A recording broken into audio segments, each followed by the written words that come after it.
सुबह से तबीयत खराब थी, ऑफिस भी गया, दवा भी खानी पड़ी। फिर एक ऐसा सीन हुआ कि हंसी नहीं रुक रही थी और एंड में जिम में शोल्डर की फुल बैंड बज गई। चलो देखते हैं पूरा दिन। गुड मॉर्निंग भाइयों और बहनों।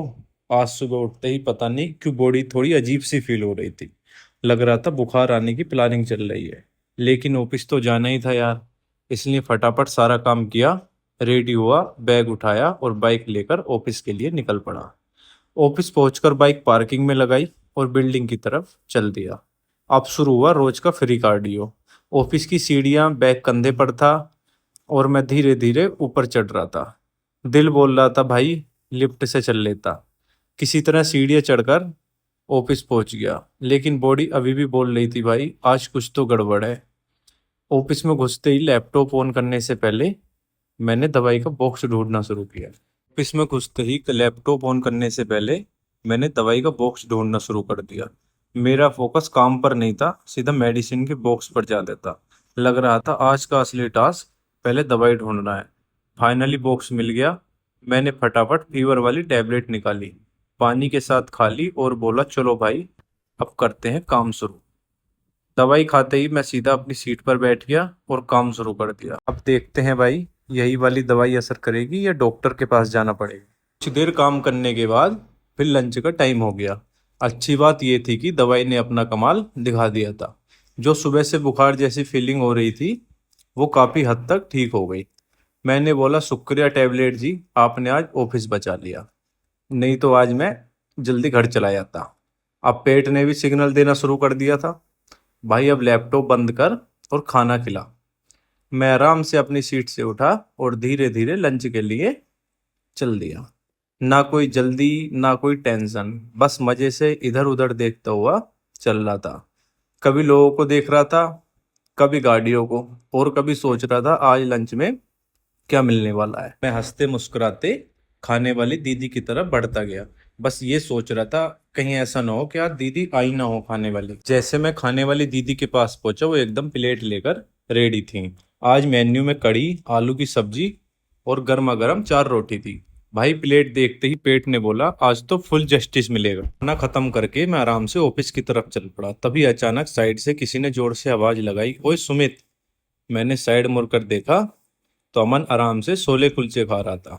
मैं बोला भाई पहले तू आराम से खाना खा ले, फिर बात करते हैं।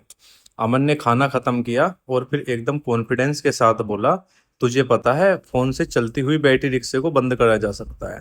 मैंने तुरंत बोला भाई ऐसी बात मत कर, ये कैसे हो सकता है। अमन बोला रुक अभी लाइव डेमो देकर दिखाता हूँ। बस फिर क्या था, हम दोनों बैटरी रिक्शे के पास खड़े हो गए। मैं भी फुल एक्साइटमेंट में खड़ा होकर वेट करने लगा कि देखते हैं अमन झूठ बोल रहा है सच। अमन बार बार फोन चलाता रहा और मैं रिक्शे को देख रहा था, लेकिन भाई रिक्शे ने भी सोच लिया था आज मैं बंद नहीं होने वाला। अमन की पूरी कोशिश फेल हो गई। रिक्शा मस्त चल रहा था और हम दोनों एक दूसरे के मुंह देखने लगे। मैंने हंसकर बोला भाई लगता है रिक्शे वाले ने अपडेट कर दिया है, तेरी ट्रिक अब काम नहीं करती। फिर हम दोनों हंसते हंसते ऑफिस की तरफ चल दिए। फाइनली ऑफिस का बचा हुआ सारा काम भी खत्म कर दिया। मैंने अपना बैग कंधे पर टांग लिया और हंसते मुस्कुराते हुए पार्किंग की तरफ चल दिया। दिल बोल रहा था बस भाई आज की ड्यूटी ओवर। पार्किंग से अपनी बाइक उठाई, हेलमेट पहना और घर की तरफ निकल पड़ा। सबसे पहले पेट्रोल पंप पर रुककर बाइक को भी खाना खिला दिया। मैंने बोला ले भाई तू भी फुल टैंक हो जा, आगे लंबा सफर है। उसके बाद दोबारा रोड पर निकल पड़ा, लेकिन एक अजीब चीज हो रही थी। रास्ते में जहां भी बैटरी रिक्शा दिखता था मुझे अमन की बात याद आ जाती थी कि फोन से अमन रिक्शा बंद कर रहा था। तभी एक पीछे से भैया आए, वो भी पोज देते हुए आगे निकल गए।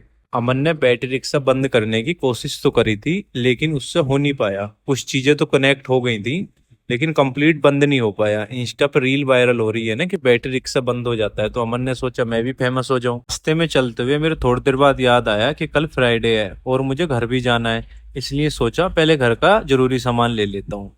मैं सीधा पास वाले डीमार्ट पहुंच गया। अंदर जाते ही ट्रॉली उठाई और शॉपिंग स्टार्ट कर दी। अब असली टेस्ट शुरू हुआ। एक सामान लेने जाओ और सामने 10 और चीजें दिख जाती हैं। मैं सोच रहा था सिर्फ 2-3 चीजें लूंगा, लेकिन ट्रॉली बोल रही थी भाई और डाल अभी जगह खाली है। आराम आराम से सारा जरूरी सामान उठाया और बिलिंग कराई और मैं बाहर की तरफ चल दिया। हेलमेट पहना, सामान बाइक पर सेट किया और फुल सेटिस्फेक्शन के साथ रूम की तरफ निकल पड़ा। रूम पहुंच के मैंने सोचा थोड़ी देर आराम कर लेता हूँ, लेकिन मेरी आंख लग गई थी। फिर अचानक मेरी आंख खुली, मैंने फोन उठाया तो देखा 8 बज चुके थे। मैं एकदम से रेडी होता हूँ और जिम के लिए निकल जाता हूँ। जिम पहुंच के आज मुझे लगाना था शोल्डर। सबसे पहले मैंने रोड उठाई, उसमें वेट लगाया और शोल्डर प्रेस स्टार्ट कर दी। पहला रैप बड़े स्टाइल से निकला, दूसरे रैप तक कॉन्फिडेंस था, लेकिन तीसरे रैप के बाद शोल्डर बोलने लगा, भाई इतनी दुश्मनी किस बात की। मैं भी जिद्दी था, एक एक रैप निकालता गया और मिरर में खुद को देखकर मोटिवेशन देता रहा। लास्ट के रैप्स में हालत ऐसी हो गई थी कि रोड ऊपर कम जा रही थी और मेरा मुंह ज्यादा टेढ़ा हो रहा था। पहले शोल्डर एक्सरसाइज खत्म होते ही मैंने सोचा, चल भाई अब दूसरी मशीन की खबर लेते हैं। मैं सीधा अगली मशीन पर पहुंच गया, वेट अपने हिसाब से सेट किया और शोल्डर का दूसरा राउंड शुरू कर दिया। पहले 2 रैप तो बड़े स्टाइल में निकल गए, लेकिन उसके बाद शोल्डर ने सीधा कंप्लेंट कर दी कि भाई आज इतना प्यार मत दिखा।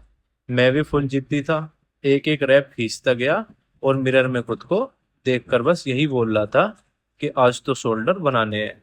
लास्ट के रैप तक हालत ऐसी हो गई थी कि वेट ऊपर कम जा रहा था और मेरा फेस अजीब अजीब रिएक्शन बना रहा था। ऐसे पास वाले लोग मुझे देख रहे थे कि मैं सोच रहा था बस भाई ये लास्ट रैप निकल जाए, इज्जत बच जाएगी। किसी तरह पूरा सेट कंप्लीट किया। आज लग रहा था शोल्डर वर्कआउट नहीं, कंधों का बदला चल रहा है। फिर नंबर आता है अगली मशीन का। वेट लगाया और पहले रैप स्टार्ट किया। शुरू शुरू में तो बड़ा हीरो बनना था, लेकिन थोड़ी देर बाद शोल्डर ने सीधा नोटिस भेज दिया, भाई इतना लोड मत दे। हर रैप के साथ कंधे जलने लगे। लग रहा था किसी ने शोल्डर के अंदर छोटा सा हीटर ऑन कर दिया हो। मिरर में देखकर मोटिवेशन तो फुल मिल रहा था, लेकिन अंदर से बॉडी बोल रही थी, फोटो बाद में खींच लेना, पहले वेट नीचे रख। लास्ट के रैप में हालत ऐसी हो गई थी कि वेट ऊपर कम जा रहा था और मेरी आवाज ज्यादा निकल रही थी। आसपास वाले लोग आराम से वर्कआउट कर रहे थे और मैं ऐसे फेस बना रहा था जैसे जिम वाले मुझे फ्री में नहीं, पैसे देकर वर्कआउट करवा रहे हैं। किसी तरह पूरा सेट कंप्लीट हुआ, वेट वापस रखा और कंधों को देखकर बोला, आज तुम्हारी नहीं, तुमने मेरी फुल बैंड बजा दी। बस भाई इसी के साथ आज का शोल्डर वर्कआउट भी फाइनल कंप्लीट हो गया। मैं थोड़ी देर बेंच पर बैठ गया और लंबी लंबी सांस लेने लगा। लग रहा था आज वर्कआउट में नहीं, वर्कआउट ने मेरी क्लास लगा दी है। उसके बाद आराम से पानी पिया। पानी पीते ही बॉडी ने बोला, थैंक यू भाई, वरना हम तो स्ट्राइक पर जाने वाले थे। फिर मैंने अपना बैग कंधे पर टांगा और जिम से बाहर निकल लिया। जाते जाते हमेशा की तरह भगवान जी के सामने हाथ जोड़े और बोला, आज भी बिना इंजरी के वर्कआउट कंप्लीट हो गया, इसके लिए बहुत बहुत धन्यवाद। उसके लिए फुल थकान के साथ रूम की तरफ निकल पड़ा। अब दिमाग में सिर्फ 2 ही चीज चल रही थी, पहले खाना और फिर सीधा बेड। बस दोस्तों, इसी के साथ आज का ब्लॉग यहीं खत्म होता है। अगर वीडियो पसंद आई हो तो लाइक जरूर करें, चैनल को सब्सक्राइब करें और मिलते हैं अगले ब्लॉग में एक नया दिन और एक नए कांड के साथ। तब तक के लिए टाटा, बाय बाय।